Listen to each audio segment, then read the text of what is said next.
Fisika. Boyka duluan, Bu. Apa, Pak? Boyka dulu, Bu.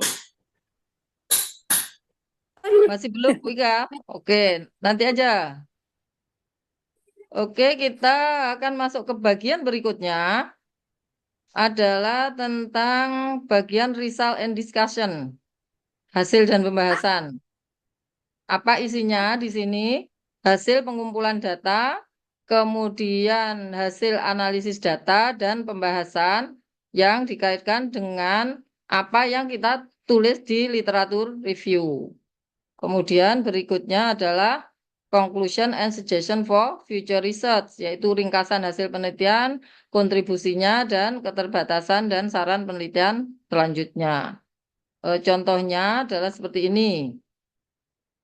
Untuk result and discussion ini langsung ya, biasanya kan ada sebelumnya adalah statistik deskriptif, seperti itu pengantar saja untuk result and discussion. Kalau ini adalah langsung eh, result and discussion terkait dengan hasil uji mengenai pengaruh produktivitas pemasaran terhadap financial distress. Penjelasannya seperti ini contohnya. Hipotesis pertama menyatakan bahwa produktivitas pemasaran berpengaruh terhadap financial distress. Berdasarkan hasil analisa menunjukkan bahwa koefisien pengaruh produktivitas pemasaran terhadap financial distress sebesar 0,023 dan tingkat signifikansi 0,01 atau 1%, sehingga produktivitas pemasaran berpengaruh terhadap financial distress. Maka kita bisa mengatakan bahwa hipotesis pertama diterima. Kemudian ini dilanjutkan, produktivitas pemasaran merupakan rasio dari total penjualan dengan biaya penjualan. Dari rasio tersebut dapat ditunjukkan bahwa semakin besar penjualan yang diperoleh suatu entitas dan diimbangi dengan efisiensi dari biaya penjualan, maka diperoleh produktivitas pemasaran yang positif. Namun peningkatan transaksi penjualan tersebut sebagian besar dilakukan menggunakan transaksi kredit sehingga meningkatkan jumlah piutang usaha, sedangkan hutang perusahaan sebagian besar harus dilunasi dengan menggunakan kas. Akibatnya mengurangi likuiditas perusahaan. Jadi ini kan ininya kecil sekali gitu ya. Oleh karena itu financial distress dalam perusahaan mengalami peningkatan. Jadi kalau produktivitasnya pemasaran semakin turun, maka akan meningkatkan financial distress. Hal ini dapat dilihat dari pengaruh produktivitas pemasaran yang signifikan sebesar tadi 1% atau kurang dari 2,5%. Ini konsisten dengan penelitian siapa, gitu ya. Jadi di dalam result and discussion kita perlu juga menjelaskan bahwa apa yang kita temukan itu konsisten dengan penelitian siapa dan kontroversi atau bertentangan dengan penelitian siapa kalau ada yang bertentangan. Itu bisa dijelaskan. Ini contoh dari result and discussion yang singkat gitu ya, yang lengkap bisa dilihat di artikel. Kemudian berikutnya adalah conclusion gitu ya. Ini contoh yang lain terkait dengan conclusion yang itu adalah mengenai teks amnesti. Konklusinya seperti apa? Hasil eksplorasi terhadap pandangan informan mengenai teks amnesti, baik yang dikumpulkan melalui data primer dan sekunder, telah menghasilkan beberapa temuan. Pertama, teks amnesti yang diterapkan di Indonesia ditujukan untuk menarik dana yang selama ini diinvestasikan di luar negeri, sehingga bisa digunakan untuk perekonomian.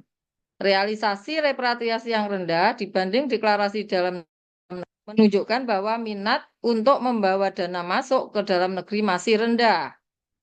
Beberapa kendala itu adalah terkait dengan kenyamanan dan keamanan investasi di dalam negeri.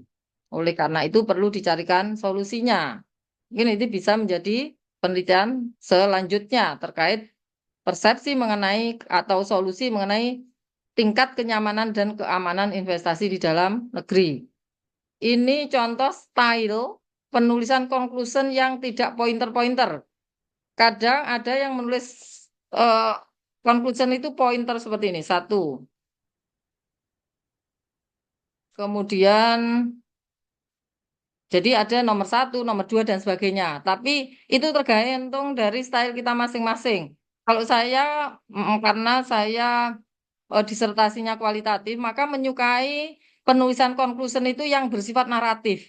Jadi seperti ini, tidak perlu ada pointer-pointer nomor satu, nomor dua, seperti itu. Ini contohnya style saya di dalam menulis sebuah conclusion. Mungkin style Bapak Ibu dan dosen-dosen yang lain berbeda gitu ya. Kalau style saya seperti ini dalam sebuah narasi.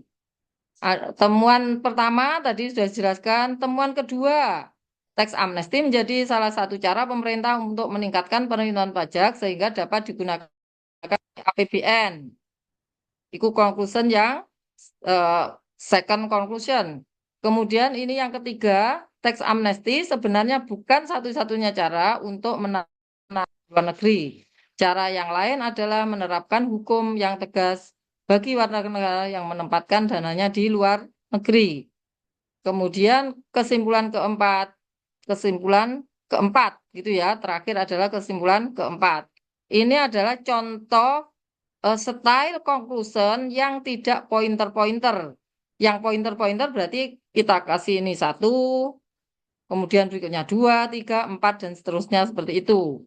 Jadi tergantung style kita bagaimana di dalam menulis. Karena tidak ada standar. Menulis conclusion itu harus seperti ini untuk layoutnya. Tetapi yang penting substansi isinya apa? Ringkasan hasil penelitian kita seperti apa.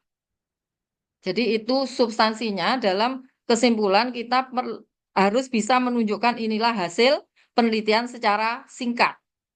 Bagaimana layout atau style penulisannya?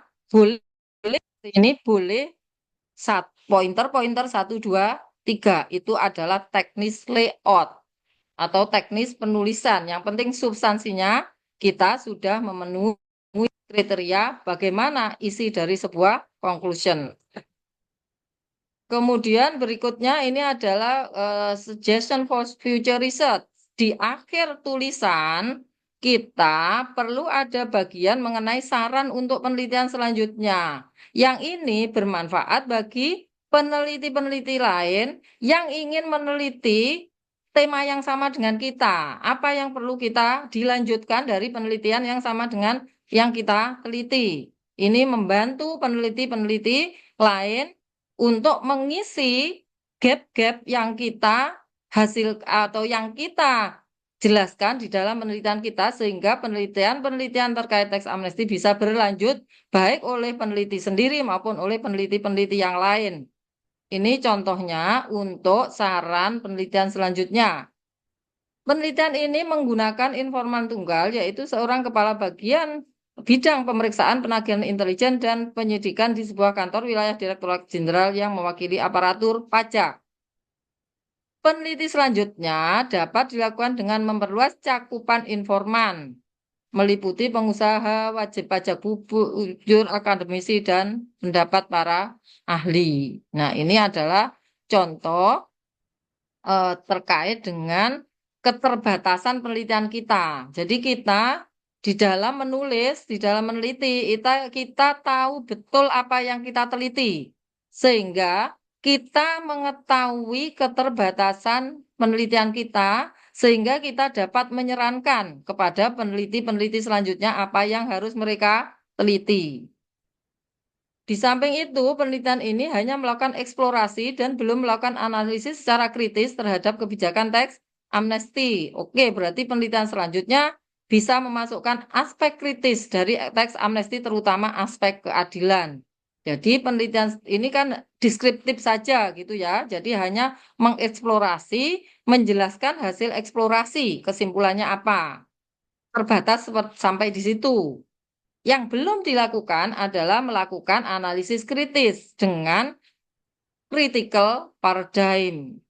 Ini yang belum dilakukan di dalam tulisan ini, yang belum saya lakukan. Oleh karena itu, apabila saya ingin melanjutkan penelitian mengenai teks amnesti, maka saya dapat menulis mengenai aspek kritis dari teks amnesti.